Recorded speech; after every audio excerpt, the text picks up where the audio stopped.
for students. How to bring awe to the classroom. Awe might seem like something that occurs mysteriously and automatically without our control. And it certainly does sometimes. However, through science and inquiries across cultures, researchers have uncovered the 8 common ways we experience awe and have determined that we can indeed pursue and induce feelings of awe intentionally. This video will go through each of the 8 wonders with an example of how you might harness the power of that wonder in the classroom to inspire awe among your students. First, it is important to recognize that awe is a deeply personal experience. What evokes awe in one student may elicit fear in another. The first step to exploring awe in the classroom is to create a climate where all responses are valid and where all students feel safe and accepted no matter what they experience. Use trauma-informed language that is invitational. For example, I invite you to, and accepting, such as all responses are okay and normal, or now that we have ended, does anyone have any new thoughts or feelings to share? Give students the agency to choose what is most comfortable for them. For example, as we begin the practice, if at any time it becomes too distressing, you have the option to stop. If that happens, you can look around the room and name colors or count backwards from 10 until you feel less distressed. With these important considerations in mind, we will explore several ways to unlock the power of awe with your students. Moral beauty is the everyday kindness, courage, humility, and wisdom of people all around us. It's the colleague who goes the extra mile to help a new teacher, or the principal who stands up to bad educational policy, or the students who astound everyone with the effort they put forth to succeed in math. Seeing moral beauty, we become more hopeful, empathic, unselfish, and forgiving, and feel a deep sense of connection with our community, with nature, and with all of humanity. As one scientist wrote, moral beauty may be a story of love. One way to explore the awe-inducing effects of moral beauty is to share and hear stories of kindness or courage. Consider inviting students to share real stories of when they witnessed or received kindness or courage. Alternatively, research shows that watching videos of stories of moral beauty, like stories of courage, kindness, or people overcoming adversity, can all spark the reaction of awe in our bodies. For a practice that integrates awe and moral beauty, see Finding Awe in Everyday Moral Beauty, linked after the video. Awe cultivates a sense of the wonder of knowledge. It connects, inspires, and awakens new ways of thinking. The classroom is an opportune place to explore the potential for ideas to spark awe. And that's what we want, right? For students to feel wonder and curiosity about new ideas, to feel motivated and develop a love for learning. When introducing a new concept, topic, or skill, invite students to ask questions about the concept, topic, or skill that leads to wonder and exploration instead of labels or preconceptions. Encourage students to think big. Ask big questions, such as, what are you curious about this topic? What do we know and what do we not know about this topic? What are the mysteries surrounding this topic? What sparks your curiosity? What might someone from another planet ask about this topic? For full practice instructions, see Encouraging Awe and Wonder Through Questioning, linked after the video. We find awe in the incredible patterns and geometries of architecture, paintings, nature, and mandalas. Next time you have a field trip to a museum or a new city, encourage students to take a moment to mindfully look around and notice the patterns, contrasts, and vastness of what's around them.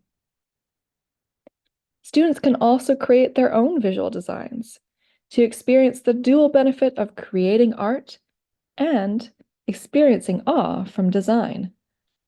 There is also research that shows the aesthetics of the classroom can have an impact on students' well-being. So you might consider this when designing your classroom, or invite students to create their own art that can decorate the space. For a practice around creating and using art in the classroom, see Awe is All Around Us, linked after the video. Undoubtedly, the best way to experience the awe of nature is to actually get out into it, whether your school is in an urban, rural, or suburban setting, to see, smell, and feel the wonders of the natural elements. Those nature walks and outdoor time you take with your students are invaluable opportunities to pause and encourage students to take notice of the incredible nature around them, from the ant that can carry 50 times its body weight to the towering trees or infinitely flowing water that might be nearby. Not all schools are close to large areas of nature, but there are accessible ways to appreciate and wonder about nature wherever you are.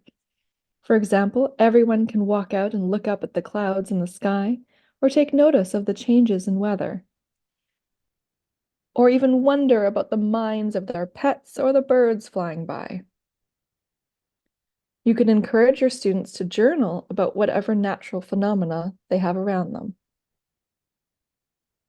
There are also incredible nature videos to watch that certainly can inspire awe, even through the screen. For one of these virtual practices, see Earthrise, Fostering Awe. And for some more nature-based awe practices, see a Nature Awe journal and look up Vibe. Humans are wired to sync up with others. For instance, small babies mirror adult facial gestures, and older children have a tendency to mirror the postures and gestures of teachers, parents, athletes, and musical artists.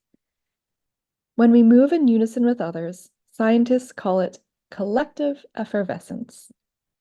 Studies show that when we sync up with others, when we move our bodies with others, when we move together in walking or even tapping our fingers, we feel more cooperation, compassion, and a sense of similarity with the other people. And it can spark a sense of awe. You can harness the power of collective effervescence by inviting students to watch or recall moments of collective effervescence, or by trying it out in the classroom. A neat way to start is to share a video of collective effervescence from nature or human movement. We have included some videos below and linked after the video. Some other ways to tap into collective effervescence in the classroom are finger tapping. Researchers have discovered that something as simple as finger tapping, where one student starts and one by one everyone copies, can increase a sense of connection between people. Also, singing.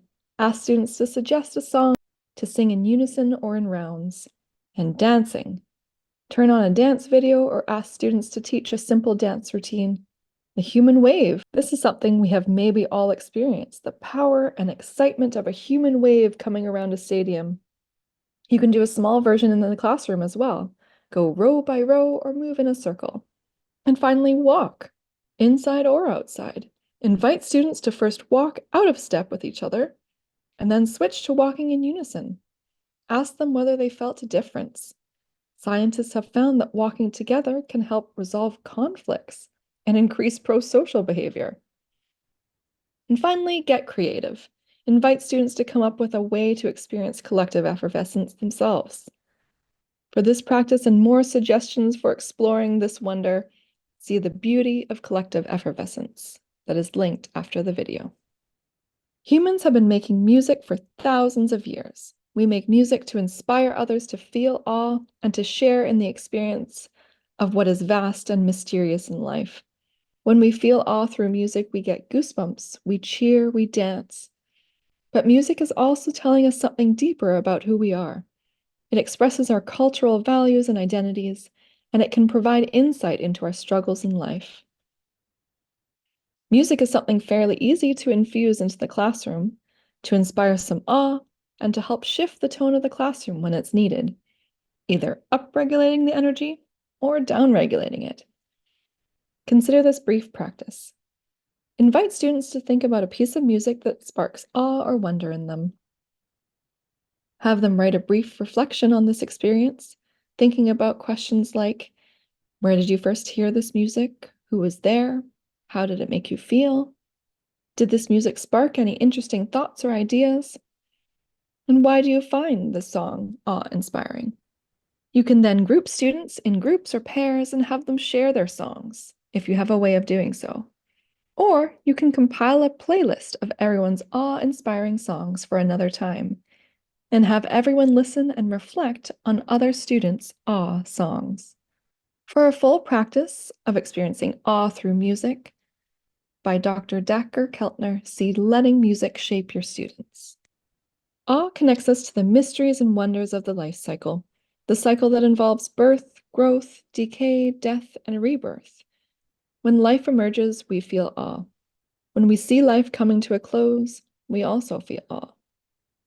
We recognize that things are impermanent and that everything we care about is in a constant state of transformation.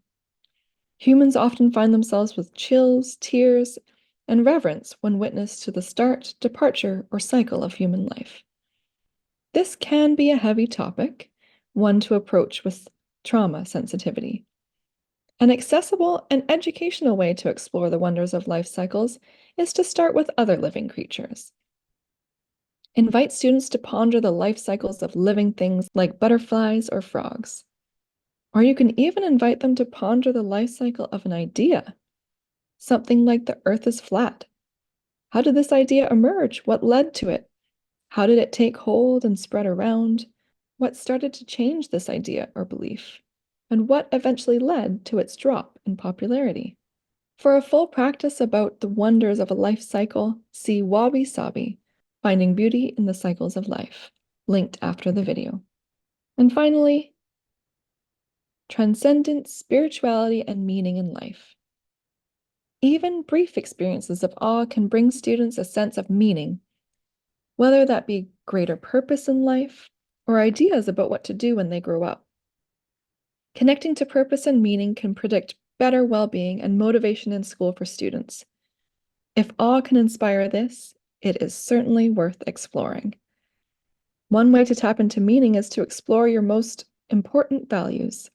A fun exercise might be to induce an awe-inspiring moment, suggested on one of the previous slides, like an awe walk or listening to an awe-inspiring piece of music, and then invite students to do a values practice below. Then ask them to reflect to see if it felt easier to connect to their values after the awe practice. See these practices, awe-inspiring affirmations, and finding meaning through awe, linked after the video. There are countless ways to explore awe in the classroom. Given everyone experiences awe from different things, consider exploring a variety of these wonders with your students. As educators, we have the power to create moments of awe and wonder in our students by exposing them to new experiences, encouraging curiosity, and fostering an environment of creativity and support. By cultivating a sense of awe, we can inspire our students to go out and make a positive difference in the world. So let us strive to cultivate a sense of awe in our classrooms, for it is through wonder and amazement that we can truly inspire our students to reach their full potential and make meaningful contributions to society.